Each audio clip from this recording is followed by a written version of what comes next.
2003ஆம் ஆண்டு யுத்த நிறுத்தம் அறிவிக்கப்பட்ட போது விடுதலை புலிகள் இயக்கத்தின் தடை நீக்கப்பட்டது. அவர்களுடைய கொடி தடை நீக்கப்பட்டது. அதன் பின்னரே விடுதலை புலிகளின் தலைவரும் இலங்கையின் பிரதம மந்திரி ரணில் விக்ரமசிங்க அவர்களும் போர் நிறுத்த உடன்படிக்கையில் கைச்சாத்திட்டார்கள். அதனை அடுத்து வவுனியா மண்ணில் விடுதலை புலிகளின் அரசியல் பிரிவு அங்கே பணிகளை தொடங்கினார்கள். பொங்கு தமிழ் நிகழ்வு அங்கே ஏற்பாடு செய்யப்பட்டிருந்தது. விடுதலை புலிகளின் கொடி பாவிக்கப்பட முடியாது என படைப்பிரிவு இறுக்கமாக கடைபிடித்தது. நீதிமன்றில் வழக்கு வந்தது. பொங்கு தமிழ் நிகழ்வில் புலிகளின் கொடி உயர்த்தலாமா என்ற வினா 40 சட்டத்தரணிகள் ஒருபுறம், 30க்கு மேற்பட்ட போலீசார் மறுபுறம் வாத பிரதிவாதங்கள் இடம்பெற்றன. இரண்டு பக்கத்தையும் சீர்தூக்கி தீர்ப்பு வழங்க வேண்டியது எனது கடமை. தடை செய்யப்படாத கொடியை கொடி ஏற்றத்தில் பாவிப்பது சட்ட ரீதியானது என நான் தீர்ப்பளித்தேன். இலங்கை தேசிய கொடியை யாராவது உதாசீனம் செய்தால் நீங்கள் அவர்களை கைது செய்து நீதிமன்றத்தில் நிறுத்துங்கள் என கூறினேன். அக்கொடி போர் நிறுத்தம் காரணமாக தடை செய்யப்படவில்லை.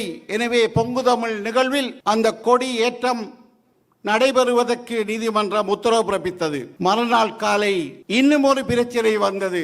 ஒவ்வொரு நிமிடமும் யுத்த நிறுத்தம் மீறப்படும் என்ற சூழ்நிலை வவுனியாவில் உருவாக்கப்பட்டு கொண்டிருந்தது. பாடசாலை மாணவிகள் அவர்களுடைய சீருடைகளுடன் பொங்கு தமிழ் நிகழ்வில் கலந்து கொள்ள வேண்டும் என்ற கோரிக்கைகள் அங்கே விடுக்கப்பட்டன. படைப்பிரிவு எதிர்த்தது.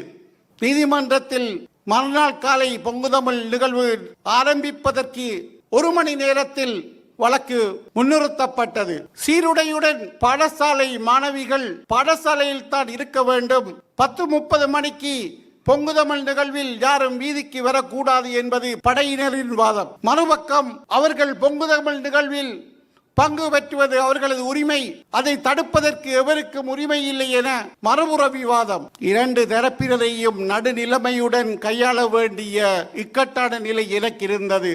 7:30 மணியில் இருந்து பாடசாலை நேரம் 1:45 மணி வரை அனைத்து சீருடை மாணவர்களும் பாடசாலை வளாகத்தில் தான் இருக்க வேண்டும். எவரும் வீதிக்கு வர முடியாது என கடுமையான உத்தரவு நீதிமன்றம் பிறப்பித்தது.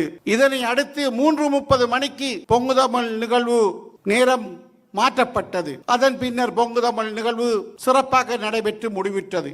ஏன் அதை கூறுகிறேன் என்றால், ஒருபுறம் புலிக்கொடி, மறுபுறம் பாடசாலை மாணவிகள் 7:30 10:30 மணிக்கு வீதியில் நிற்பதற்கான கோரிக்கை. நீதிமன்றம் அவர்களுக்கு 50% இவர்களுக்கு 50% வழங்கி அன்று மிகவும் அமைதியான சூழ்நிலையை உருவாக்கியது. யுத்த நிறுத்தமும் மீறப்படவில்லை. ஏன் கூறுகிறேன் என்றால், இன மத மொழி பற்று பாசம் பண்பாடு கலாச்சார இலக்கியங்கள் அனைத்துக்கும் மேலாக நடுநிலைமை சமத்துவம் சமாதானம் என்ற கோரிக்கையின் அடிப்படையிலேயே நான் 28 ஆண்டுகள் கடந்தேன். ஒரு துப்பாக்கிகள் கூட என் முன்னிலையில் 2009 வரை நீட்டப்படவில்லை. அதே போன்று செஞ்சோலை சிறுமிகள் 3 விமான தாக்குதலில் காயமடைந்து வவுனியா ஆஸ்பத்திரிக்கு கொண்டு வந்தார்கள். அதன் பின்னர் பெருதேனியா ஆஸ்பத்திரிக்கு கொண்டு செல்லப்பட்டார்கள். அதன் பின்னர் திரும்பி வவுனியா ஆஸ்பத்திரிக்கு கொண்டு வந்த போது 3 பேரும் இறந்து விட்டார்கள். அவர்களுடைய உடல்கள் சடலங்கள் உரியவரிடம் ஒப்படைக்க முடியாது என்ற வாதம் முன்வைக்கப்பட்டது. ஏனெனில் விமான தாக்குதலில் கொல்லப்பட்டவர்கள் சிறுமிகள். ஆனால் படைத்தரப்பு அவர்களுக்கு முத்திரை குத்தப்பட்டிருந்தது. ஸ்வீடன் ராகுல் வெலம்பர்க் இன்ஸ்டிடியூட்டில் லூன் யூனிவர்சிட்டியில் நான் மனிதாபிமான சட்டம் படித்தேன். எவராக இருந்தாலும் அவர் எந்த நிலையில் இருந்தாலும் உடல்கள் மரணித்த உடல்கள் அவர்களின் பெற்றோரிடம் ஒப்படைக்கப்பட வேண்டும் என கூறி சர்வதேச செஞ்சிலுவை சங்கத்துடன் அவர்களது உடல்களை கிளிநொச்சிக்கு எடுத்து சென்று ஒப்படைக்குமாறு கோரினேன். ஆனால் ஓமந்தை பேரியர் உடனடியாக பூட்டப்பட்டது. படை தரப்பா நீதிமன்றமா என்ற கேள்வி எழுந்தது. எது பெரிது? நீதிபதி உத்தரவு பிறப்பித்துள்ளார். இறந்து போன சிறுமிகளின் சடலம் கிளிநொச்சிக்கு எடுத்து செல்லப்பட வேண்டும் என உத்தரவு பிறப்பிக்கப்பட்டுள்ளது. படைத்தரப்பு பேரியர் க்ளோஸ் பண்ணப்பட்டு எடுத்து செல்வது தடை செய்யப்பட்டது. இக்கட்டான சூழ்நிலை சுதந்திரமான நீதித்துறை உடனடியாக அமலுக்கு கொண்டு வரப்பட்டது. படைத்தரப்பின் உயர் அதிகாரி நீதிமன்றத்துக்கு அழைக்கப்பட்டார். உடனடியாக பேரியர் திறக்க வேண்டும். திறக்க தவறின் நீதிமன்ற அவமதிப்பு குற்றம் தாக்கல் செய்வேன் என்றேன். உடனடியாக பேரியர் திறந்தது. அந்த சிறுமிகளின் சடலங்கள் வவுனியா மத்திய மகா வித்தியாலயத்தில் மாபெரும் மரணச் சடங்காக அங்கே நடைபெற்றது.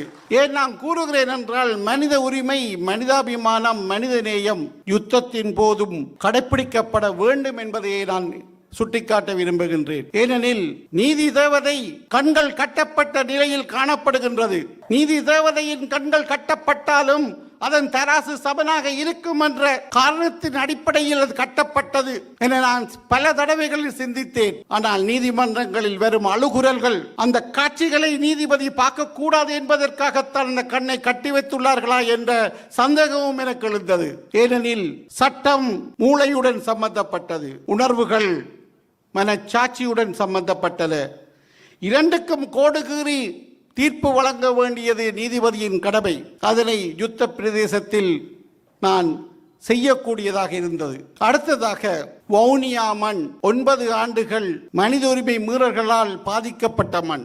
யாழ்ப்பாண மண் புதை குழிகளால் பாதிக்கப்பட்ட மண். மன்னார் மாவட்டம் தேவாலய குண்டு தாக்குதல்களால் பாதிக்கப்பட்ட மண். கிழக்கு மாகாணம் மனித உரிமை மீறல்களினால் மிகவும் மோசமாக பாதிக்கப்பட்ட மண்.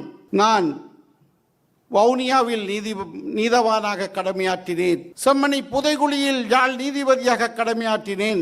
மடு தேவாலய வழக்கில் மன்னார் நீதிபதியாக கடமையாற்றினேன். திருக்கோணேஸ்வர ஐயர் குருக்கள் மனைவி கொலை வழக்கில் திருகோணமலை மேல் நீதிமன்ற நீதிபதியாக கடமையாற்றினேன்.